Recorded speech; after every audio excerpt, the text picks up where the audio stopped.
Welcome to the Better Off Bonus Call of the Week. We're sponsored by Betterment, the largest online financial advisor. Now, of course, you know this, but I want to remind you, you've got 2 chances every week to get on the air with us. Well, most weeks at least, in case I blab on too long during our interview segment. But if it's a nice, normal show, we've got the listener question of the week that follows on Thursdays. And Tuesdays, like today, we drop this Better Off Bonus Call of the Week. If you'd like to get on the air with us, it's so easy. Just shoot us an email. Ask Jill at betteroffpodcast.com. Today, we've got Chelsea from North Carolina. Hi, Chelsea. Welcome to the program. What can I do for you? Hey, Jill. Thanks so much for taking my call. I've been a huge fan of the show since the start. Yay! What's been your favorite episode? Oh, gosh, there's so many. I really love the episodes where you just sort of talk about the general rules about financial planning and that sort of thing. Okay, great. I need to get that unsolicited feedback unless it's bad, and then I don't want to hear it. Okay, What can we do for you today? So I had a question about post-tax retirement contributions. Okay. So we just got the offer through my husband's 401k to be able to contribute additional post-tax contributions to what we were contributing. Mm-hmm. I'm having a hard time wrapping my head around when this is a good idea, when to use this over a taxable account, et cetera. Gotcha. Tell me a little bit about yourselves. So we know you're married because you just mentioned a husband. How old are you? We are both 34. Okay. And do you have kids? No kids yet. Okay. Plan on it, though? Eventually. Yeah, probably the next couple of years. Okay. Debt outstanding. Give me a little bit of a rundown. So I have a fairly significant student debt because I'm in the medical profession, so MD student debt can be quite a bit. It used to be 180. We're down to 60,000 on that. Wait a minute. Wait a second. Hold on a second. 180 to 60? You're amazing. Thanks. That's fantastic. Yeah. Okay. What kind of doctor are you? I do critical care medicine. That's too bad because I can't really ask you a question about anything for myself right now. Okay. No, you don't want to see me. I know, right? It's like that's the worst. How much do you earn annually? So right now together we earn about $300. Okay, great. The 60 grand that remains on your loans, that is at what interest rate? It's at 5.5. Okay, not terrible, but still 2.5 times what you get on your interest that's out there. Yeah, and I'm just finishing training, so I've been going for the public service loan forgiveness, and I'm about 8 years in. So we only have about 2 years left of it. Interesting. So, in other words, at the end of those 2 years, so you're making payments now, but at the end of those 2 years, did the 180 go to 60 because some is forgiven every year, or is it whatever remains gets forgiven? I don't know the contours. It's whatever remains gets forgiven. So you've been a very good doobie, paying this thing off, and whatever. We wanted to have the option to pay it off if we wanted to. Okay. Yeah. Fantastic. Okay. Besides that student debt, the only thing we have is a mortgage. What's left on it is $150. Okay. How much is the house worth? About $220. Okay. You're not paying that down early, are you? Not really. Okay. And what's the interest rate on the mortgage? So we have an adjustable arm. Right now it's 4. Okay. It's not somewhere that we thought we would stay for very long. Actually, we adjusted down the first couple of times we adjusted. So. All right. So you're at 4 and it's adjustable. Well, what's the game plan? Just give me big picture game plan. Will you sell it, or now you're going to lock down and stay in there? I think we'll probably sell it in the next couple of years and just move into something a little bit bigger. Either that, or we would rent it if we stay in the area. Probably keep it as a second place. Okay. Interesting. Very good. Okay. Now let's talk about that household income of $300,000. You're both using retirement plans through your employers. Are you both maxing out? Are you both putting $18,500 a year away? Yes. Okay, great.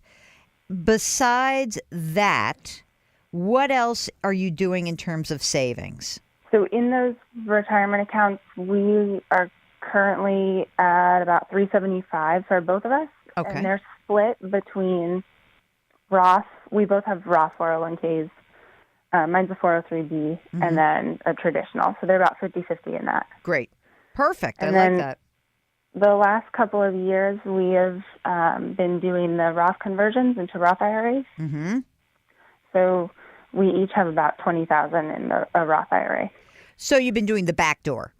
Yeah. Okay. So that's great. You still have the cash flow to do this. Is that correct? I mean, in other words, is it tight? Are you feeling like, oh, we're killing ourselves to put all of this money away for our retirement savings? Or is it, it's not that big a deal? No, it's not that big of a deal. We have another like 220 or so in a taxable account that's managed. And we end up with an extra couple thousand a month that just sort of ends up sitting in cash because we don't really know what to do with it. Oh, poor you. Oh, no, I'm just kidding. That's great. That's totally great. So now, 220, 750, about 800 in retirement. So right now we're at 220 taxable, about 800 in retirement. An emergency reserve fund, about how much? We have 50,000 in a. Okay. Like so what savings, what would be if you were going to move in the next, say, couple of years? If I told you don't rent that place out, just sell it and move to something else. And just move. What would you have to spend on a new home to be in a place you'd really want to be in? Maybe more like 400. Okay. No problem. That's good. I mean, you've got the only reason I asked that is that if you were going to tell me 800, then we were going to have to, but you're not going to probably by the time you get to that point, you're really not going to have to spend too much money out of your taxable account. That's all I was trying to figure out. That if you were right. Yeah. So you would take your equity in your home, you'd put it down, and that would be the only reason why I would say that is unless you think, I don't know, you're a doctor. You really want to deal with being a landlord. If you want to do it, it could be a great thing. It can be a moneymaker. You'd have to lock down that mortgage. And if you really thought you were going to keep it, I might even just convert it right now and make it a fixed rate. If you really, truly say to yourselves, you know what? We are totally keeping this no matter what. Maybe you have a relative who wants to live in it. I would get a fixed rate mortgage. Conversely, if you're like, nah, we're not really going to do that. That's silly. We're going to have kids. We're going to have a life. We're not going to want to be landlords. Then don't refinance. Just keep what you have. Okay, that's good to hear. I think we've been leaning maybe more towards the latter, and the amount of paperwork to go through a refinance is just doesn't seem worth it. So basically, we don't want to be landlords, not because we don't want to get a call in the middle of the night. We don't want to actually complete the paperwork. I understand. Just mostly the hassle of the refinance. I understand. In that case, let me pose another query to you. Is there any reason why you shouldn't start looking for a home now? Not necessarily. No, not other than we don't really need the additional space. We're comfortable where we are. So right. It would just be moving for the I mean okay. So let me tell you why I'm asking that. I like your attitude. To me, makes a lot of sense. In the back of my mind, I am thinking, 30-year fixed rate mortgage has risen in, pricing, right? It's like we're probably at more like 4.5% right now for a 30-year fixed. We are probably going to see the 10-year Treasury, which is the benchmark for a mortgage, drift up in yield. We're already at 3%. So I guess the question is that if you really want to move, you want to try to essentially lock down that variable expense in the future, which is in 2 years, I don't know where mortgage rates are going to be. For all I'm going to make this up. I don't know. Maybe we're going to be at 5.5% or 6% as a mortgage, which is still fine. It's not going to be like the worst thing in the world.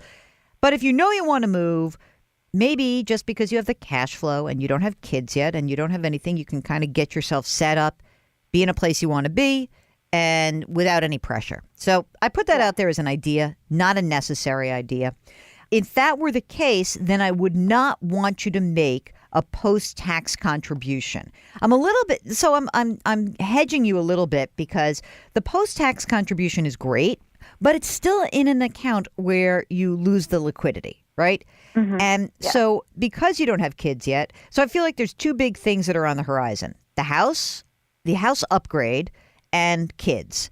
And having that post-tax money that's out there is great. That post, the retirement contribution, but to fund it this minute feels a tiny bit premature.